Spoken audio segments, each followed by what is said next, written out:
pour qu'une multitude ou un peuple soit efficace dans l'exercice de ses tâches et l'atteinte de ses objectifs, elle doit être organisée. A contrario, l'absence d'organisation au sein d'une multitude entraîne le chaos et le désordre, ce qui est contre-productif. Une organisation est structurante. Elle définit les méthodes, les processus, les valeurs et les moyens par lesquels le travail collectif va être exécuté de manière efficiente. Par la hiérarchisation des tâches, les critères de priorité et de prise de décision. C'est ce que nous allons voir dans cette vidéo à travers les 3 points suivants qui caractérisent les capacités organisationnelles d'un peuple, à savoir la qualité des ressources, deuxièmement, la loi du nombre et l'effet multiplicateur, enfin, les capacités intrinsèques d'une organisation et ses incapacités. Je vous rappelle que mon livre intitulé « Pour un Congo prospère », paru aux éditions Les 3 colonnes en avril 2023, est toujours disponible. Je vous le recommande pour passer de très bonnes fêtes de Noël.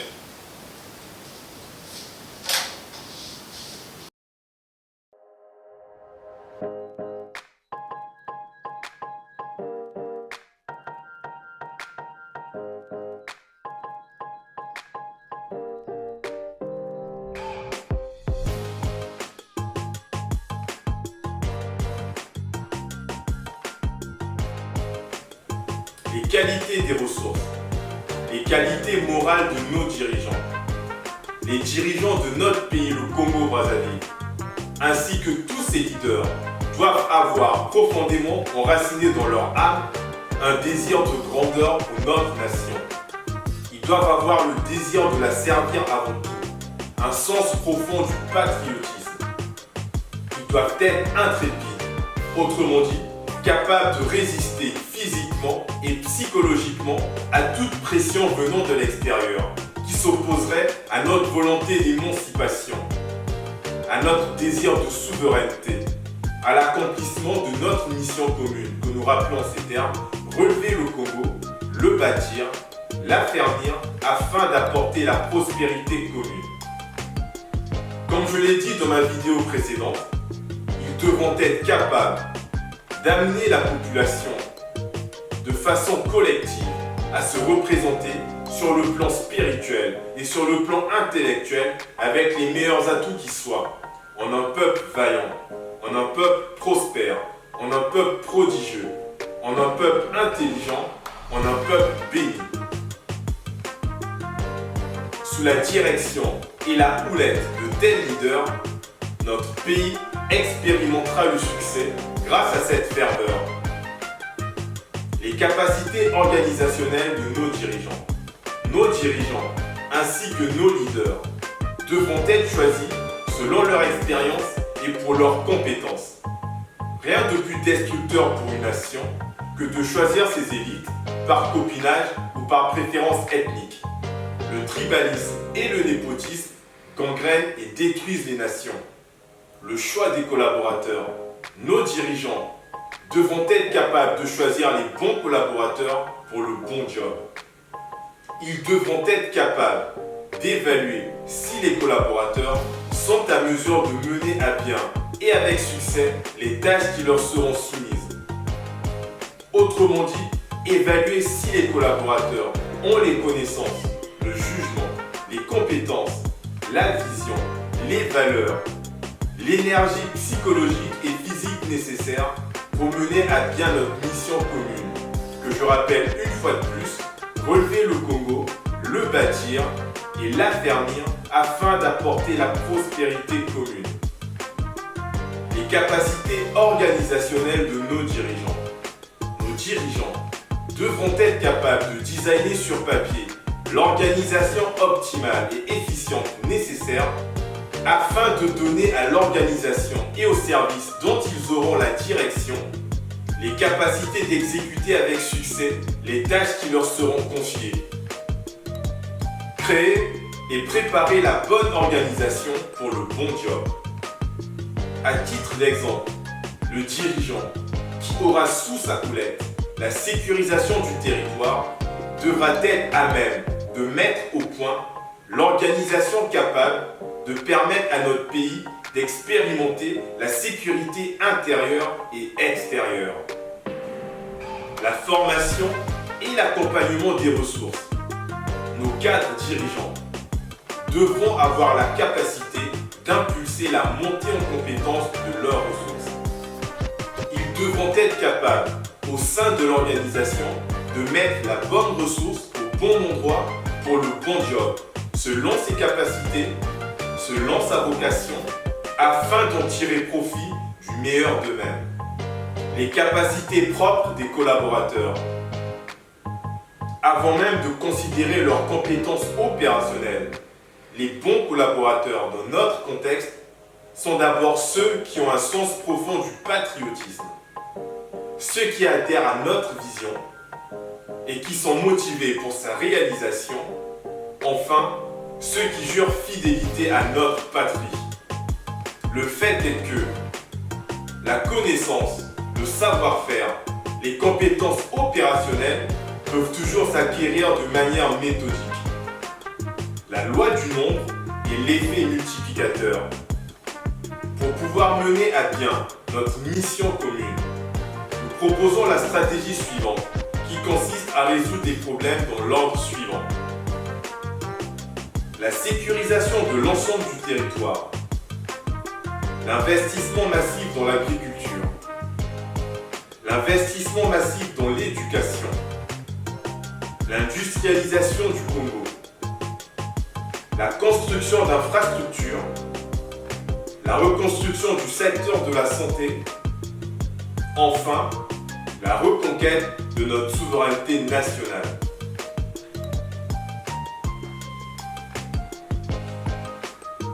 C'est autour de ces grands thèmes que s'appliquera le design organisationnel dont découle l'intelligence collective qui nous permettra de maximiser la performance, de maximiser la création de valeur et in fine d'obtenir les meilleurs résultats de groupe qui soient.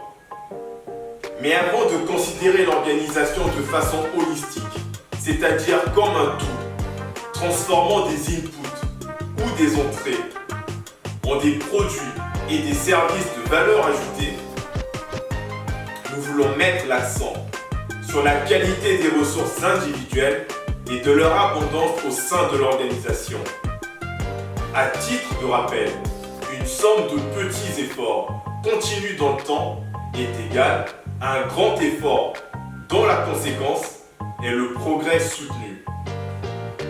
L'abondance de ressources de bonne qualité décuple la performance des résultats escomptés et a un pouvoir multiplicateur, voire exponentiel, lié à l'implication à très grande échelle de l'ensemble de la population à un effort de haute intensité. C'est ce que nous appelons le passage de la performance à l'excellence. Aussi, l'excellence adviendra-t-elle lorsque l'effort, assorti à une suite de décisions intelligentes, auront été continus et toujours aussi intenses dans la même direction. Celle qui consiste à relever notre pays et à accéder à la prospérité. Ainsi, l'abondance de ressources humaines qualifiées sur notre continent est une très bonne chose, une bénédiction, lorsqu'elles sont utilisées à bon escient sur notre continent. Pour souligner l'importance du potentiel humain, voici ce que dit le Courrier de l'Est au sujet de la Chine. Lorsqu'on parle d'une modification possible du statu quo géographique, il s'agit avant tout de l'évolution du rapport de force entre la Chine et les États-Unis. Le dynamisme économique de la première et la croissance de son potentiel militaire, combiné à ses ressources démographiques colossales, permettent à bon droit de la considérer comme un concurrent potentiel à long terme des États-Unis. Fin de citation. Cela est extrait du Courrier de l'Est 2003/2, numéro 1032, aux éditions La Documentation française. Les capacités intrinsèques d'une organisation et ses incapacités.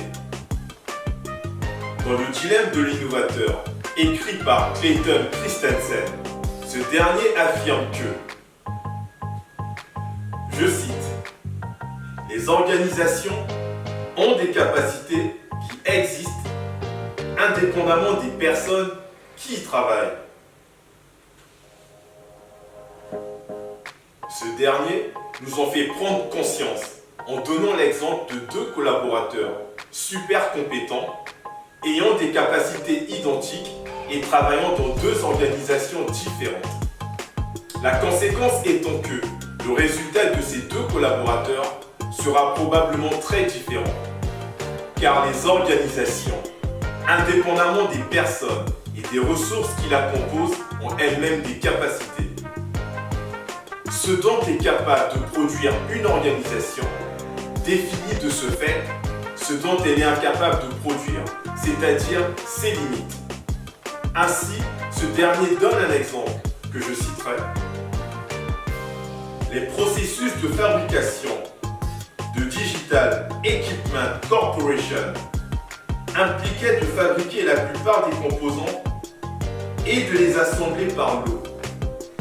Elle vendait ses produits directement au bureau d'études d'entreprise.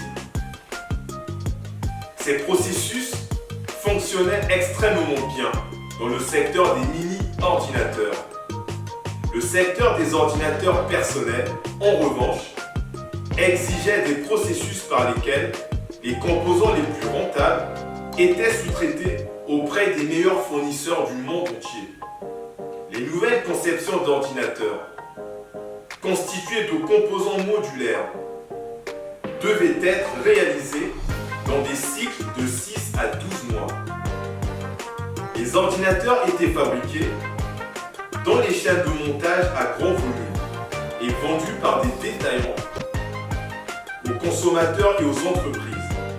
Aucun de ces processus nécessaires pour être compétitif dans le secteur des ordinateurs personnels n'existait au sein de Digital Equipment Corporation. En d'autres termes, bien que les employés travaillant chez Tech, en tant qu'individus, avaient la capacité de concevoir, de construire et de vendre des ordinateurs personnels de manière rentable, ils travaillaient dans une organisation qui était incapable de le faire, car ces processus avaient été conçus et avaient évolué pour effectuer efficacement d'autres tâches. Les processus mêmes qui ont rendu l'entreprise capable de réussir dans un secteur l'ont rendu incapable de réussir dans un autre secteur. Alors, nous nous posons la question suivante. Qu'est-ce qui constitue les capacités d'une organisation? D'abord, ses processus, c'est-à-dire les méthodes par lesquelles les collaborateurs transforment du travail, de l'énergie, des matériaux, de l'information, de l'argent, des technologies en des choses de plus grande valeur. C'est ce que nous qualifions par la création de valeur. Ensuite, les valeurs, c'est-à-dire les critères par lesquels les dirigeants et les collaborateurs au sein d'une organisation utilisent pour établir un ordre de priorité des décisions. Enfin, les ressources de l'organisation. Ces ressources comprennent les personnes, autrement dit les ressources humaines, les moyens financiers, les moyens technologiques, les équipements. Comme précédemment dit, l'abondance de ressources de haute qualité augmente considérablement les chances d'une organisation de faire face avec succès aux défis majeurs. En conclusion, les leaders de notre pays qui seront à la manœuvre pour piloter les grands thèmes que nous rappelons une fois de plus.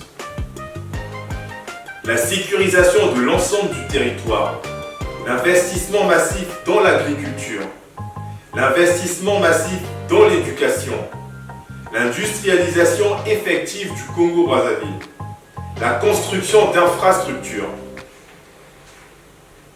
la reconstruction du secteur de la santé, la reconquête de notre souveraineté nationale devront avoir la capacité de designer et de préparer la bonne organisation pour le bon job. Être capable de mettre en place les processus et des valeurs tellement puissants qu'importe les collaborateurs qui composeront l'organisation, le travail rendu sera toujours de haute qualité. En effet, les résultats sont la réplique de l'organisation qui les produit. Les meilleures organisations permettent de maximiser la performance et d'aboutir aux meilleurs résultats de groupe qui soient. La combinaison du leadership, de la stratégie, de l'organisation apporteront les synergies nécessaires pour mener à bien notre mission commune et de concourir à la création de valeurs collectives. Je vous remercie. Je vous invite à lire mon livre intitulé Pour un Congo prospère, paru aux éditions Les Trois Colonnes en avril 2023. Il est disponible sur le site de la FNAC, sur Amazon et sur les plateformes du numérique. Je vous remercie et je vous le conseille pour Noël. Merci.